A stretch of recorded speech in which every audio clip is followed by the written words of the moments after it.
Hello everyone, my name is doctor Vania Raj. Welcome to my channel homeo healing.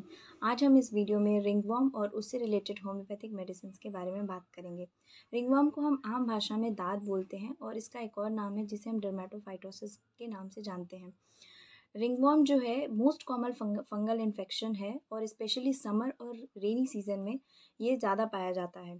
Ringworm कहीं पे भी body के किसी भी पार्ट में पाया जा सकता है। इसके बेसिस पे किस किस बॉडी पार्ट में ये ज़्यादा पाया जाता है उसके बेसिस पे इसका क्लासिफिकेशन किया गया और उस क्लासिफिकेशन के आधार पे हम इसका नाम जानेंगे। अगर ये स्कैल्प पे पाया जाता है, स्कैल्प ऑफ द हेड के अगर स्कैल्प पे पाया जाता है तो इसे हम टीनिया कैपेटिस बोलते हैं। अगर मेल एडल्ट्स में बियर्स और मुस्टैच में पाया जाता है तो उसे हम टीनिया बार्बे बोलते हैं। अगर ऑल ओवर द बॉडी अगर ये रिंगवॉर्म पाया जा रहा है तो हम उसे बोलेंगे टीनिया कॉर्पोरिस। ग्रोइन रीजन में जो कि बहुत ज़्यादा कॉमन पेशेंट्स आते हैं कि हमारे पट्टे पे दाद हो गया है, दैट इज़ टीनिया क्रूरिस। अगर टीनिया जो है अगर नेल्स में पाया जा रहा है तो उसे टीनिया उंगम बोलते हैं। अगर टीनिया हमारे हाथों और पैरों में पाया जा रहा है तो उसे हम टीनिया मैनम और पैरों में टीनिया पेडिस बोलते हैं। ये थी टीनिया की क्लासिफिकेशन। अब हम इससे रिलेटेड होम्योपैथिक मेडिसिन के बारे में जानेंगे। होम्योपैथिक मेडिसिन के बारे में जानने से पहले हम जान लेते हैं कि इसकी क्लिनिकल डायग्नोसिस कैसे करेंगे।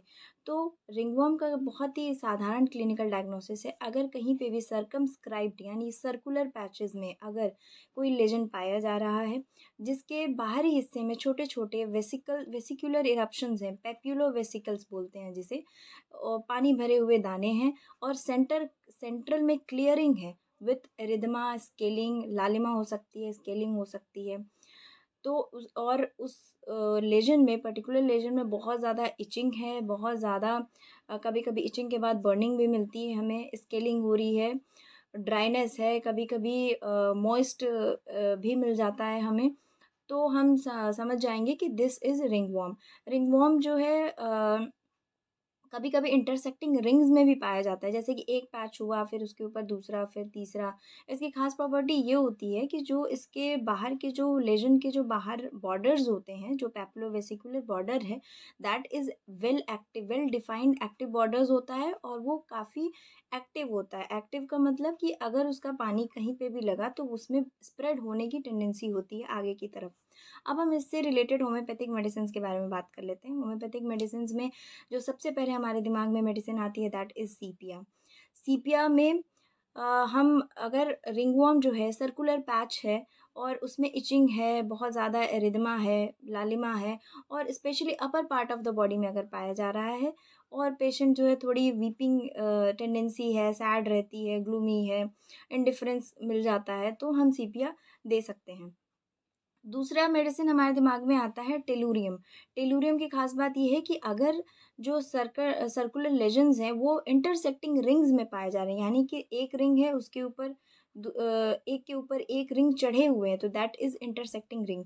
तो उसमें हम टेलूरियम सोच सकते हैं। टेलूरियम टीनिया कॉर्पोरिस में ऑल ओवर द बॉडी जो टीनिया होती है उसमें काफ़ी अच्छा काम करती है। तीसरा हमारे दिमाग में आता है ग्रिफाइटिस। अगर डिस्चार्जेस जो हैं वो स्टिकी डिस्चार्जेस हैं, चिटचिटा है, बोल रहा है, ग्रिफाइटिस सोच सकते हैं। कॉन्स्टिपेशन है साथ में पेशेंट को, अगर फीमेल पेशेंट है तो उसको मेंस्ट्रुअल प्रॉब्लम्स भी हो सकती हैं और चिली है पेशेंट तो हम ग्रिफाइटिस सोच सकते हैं। बेसिलाइनम जो है वो एज अ इंटरकरेंट रेमेडी भी आप यूज़ कर सकते हैं, और या फिर अगर कुछ भी समझ में नहीं आ रहा और हमें रिंगवॉर्म की मेडिकेशन स्टार्ट करनी है तो स्टार्टिंग में हम बेसिलाइनम से स्टार्ट कर सकते हैं, बट इसके फ्यू डोजेज़ ही देने होते हैं, इसे फ्रीक्वेंटली रिपीट नहीं करना होता है। फिर अगर रिंगवॉर्म जो है वो बहुत ज़्यादा पेनफुल है, बहुत सेंसिटिव है, पेशेंट कवर करके रखना चाह रहा है तो हम हेपर सेल्फ सोचेंगे उसके लिए। और अगर टीनिया उंगम की बात करें जो कि नेल्स में होता है, तो टीनिया उंगम में हम ग्रिफाइटिस, एंटीमोनियम क्रूड, साइलीशिया इस तरह की मेडिसिन सोच सकते हैं। थूजा इस तरह की मेडिसिन हम सोच सकते हैं। टीनिया पेडिस में अगर क्रैकिंग है बहुत ज़्यादा, तो क्रैक्ड है, पेनफुल है, इचिंग है, तो हाइड्रोकोटाइल है, पेट्रोलियम है, हाइड्रोकोटाइल पेट्रोलियम सफिशिएंट होएगा। सरसापरेला भी सोच सकते हैं। एक मेडिसिन है रेस्टॉक्स। अगर पेशेंट बोलता है कि बारिश में भीग गए थे उसके बाद से हमें रिंगवॉर्म की समस्या हो गई है तो हम रेस्टॉक्स भी सोच सकते हैं। और बात करें अगर कॉन्स्टिट्यूशनल मेडिसिन की, तो कॉन्स्टिट्यूशनल मेडिसिन जिससे मुझे काफ़ी मेरे ओपीडी में पेशेंट्स जो ठीक हुए हैं उसमें कैलकेरिया फॉस अगर कॉन्स्टिट्यूशनल मिल गया तो calcarea phos, graphites, natrum mu, tuberculinum. Sulphur मैं बहुत सोच समझ के देती हूँ। सल्फ़र अगर आपको लगता है कि हाँ कन्फर्म है एकदम तो दें, फिर भी मैं बोलूँगी कि वाटर डोज़ दें, वाटर में डिज़ोल्व करके दें, फ्रीक्वेंटली रिपीट ना करें, बिकॉज़ इसका एग्रीवेशन मैंने तो बहुत ज़्यादा इसके एग्रीवेशन देखे हैं, तो इसलिए मैं सल्फ़र बहुत सोच समझ के देती हूँ। टीनिया कैपेटस के केस में हम 2 मेडिसिन सोच सकते हैं, मिज़ेरियम और वायोला ट्राइकलर।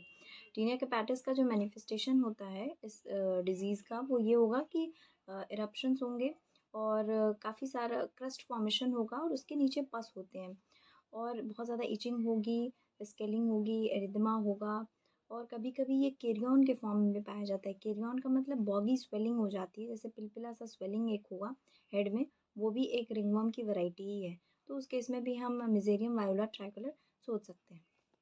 उंगम, टीनिया उंगम नेल में होने वाले रिंगवर्म को हम कहते हैं टीनिया उंगम।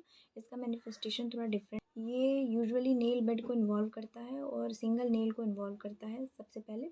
उसके बाद धीरे धीरे ये अदर नेल्स में भी होने के इसके चांसेस होते हैं। इसमें नेल का कलर जो है वो एकदम ब्लैक, ब्राउन, डार्क कलर का हो जाएगा, कभी कभी ब्लूइश कलर का भी हमें दिखता है और इसमें नीचे की तरफ एक पाउडरी मटेरियल डिपॉजिट होने लगता है, जिसकी वजह से नेल जो है वो लिफ्ट अप हो जाती है, लिफ्टेड अप हो जाती है। और ये एक सिम्टम हो गया टीनिया उंगम का।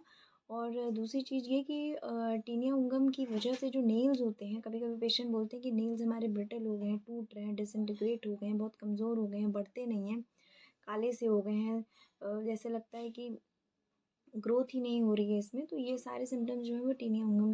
तो आज के इस वीडियो में हमने रिंगवर्म और उससे रिलेटेड होम्योपैथिक मेडिसिन के बारे में जाना। अगर आपको मेरा ये वीडियो अच्छा लगा तो प्लीज़ इसे लाइक करें, शेयर करें, सब्सक्राइब करें। Thank you.